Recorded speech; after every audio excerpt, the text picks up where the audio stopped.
बाबा ने और चांद पाटिल ने मिलकर के चिलम पी। उसके बाद चांद पाटिल के आग्रह पर बाबा उनके साथ धूप गांव या धूप खेड़ा पहुंच गए।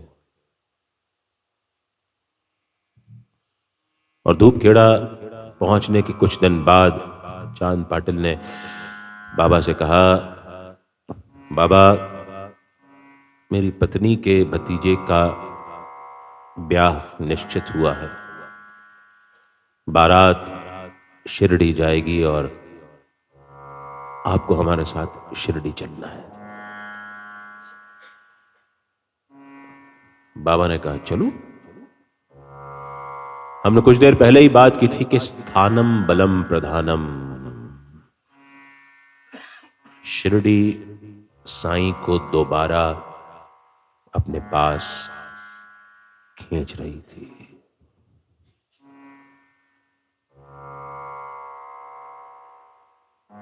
धूप गांव से बारात चली, शिरडी आई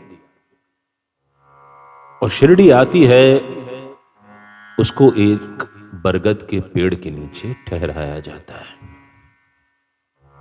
अब उस जमाने में होटल और धर्मशालाएं ना थी। शिरडी बहुत छोटा सा गांव था,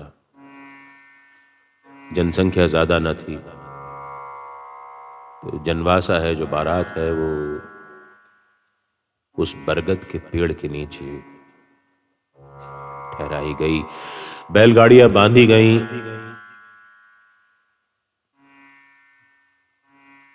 ये फकीर बारात से अलग हो गया। बारात शिरडी गांव चली गई और ये फकीर धीमे धीमे कदमों से खंडोबा के मंदिर की ओर चल पड़ा। खंडोबा यानी शिव का एक स्वरूप। एक जमाने में जब मल और मणि नाम के राक्षसों का बहुत आतंक था और सभी देव बहुत परेशान थे, तब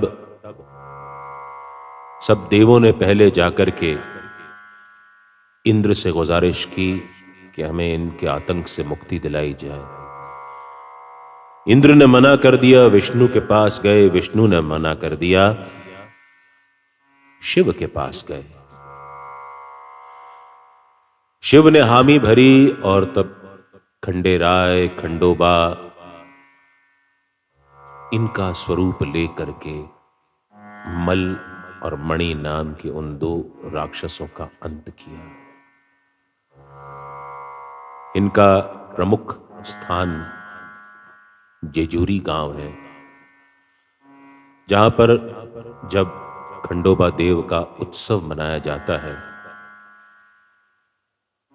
इतनी हल्दी उड़ाई जाती है कि पूरा का पूरा जेजूरी सुनहरा लगने लगता है। उसकी छटा देखते ही बनती है।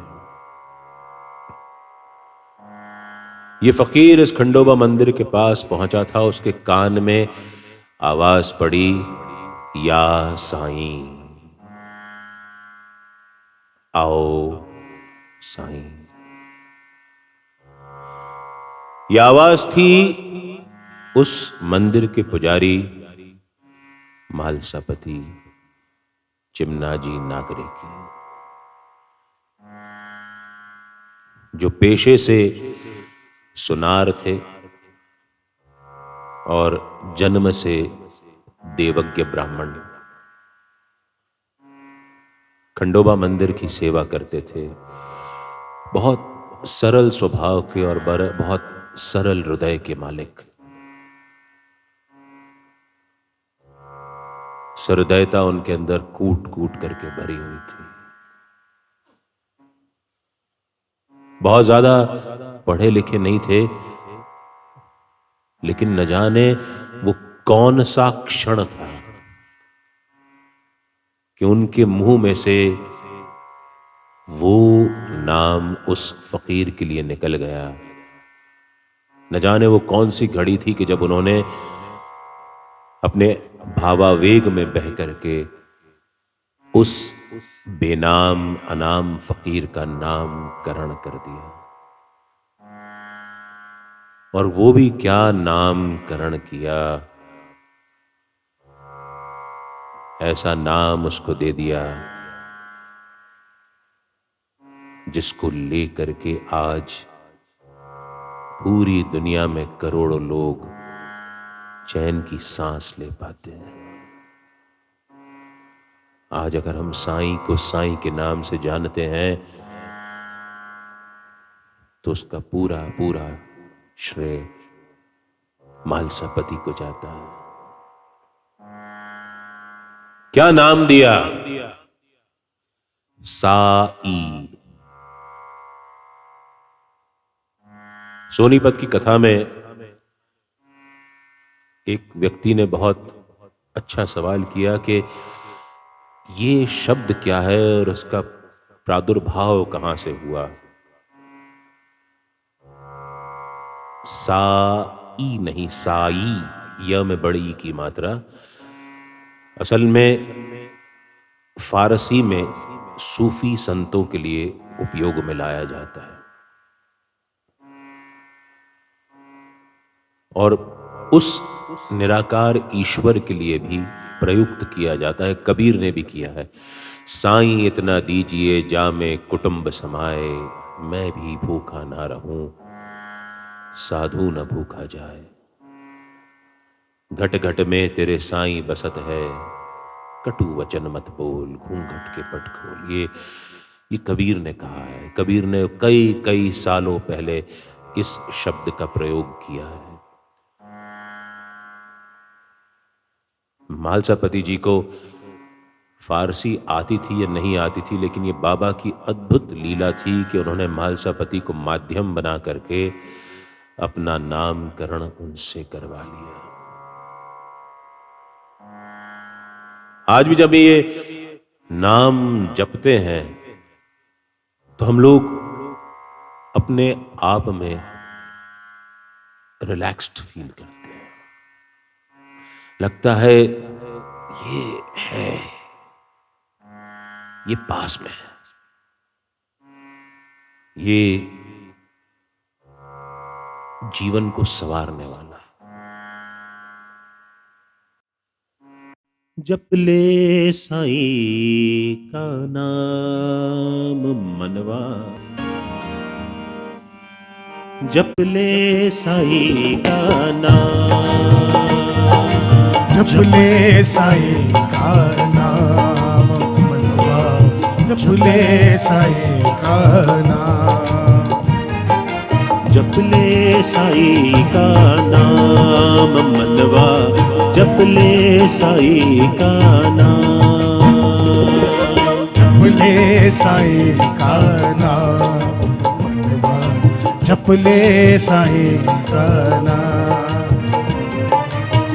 इनके नाम से बन जाएंगे, इनके नाम से बन जाएंगे तेरे बिगड़े काम मनवा, जप ले साईं का नाम, जप ले साईं का नाम मनवा, जप ले साईं का नाम।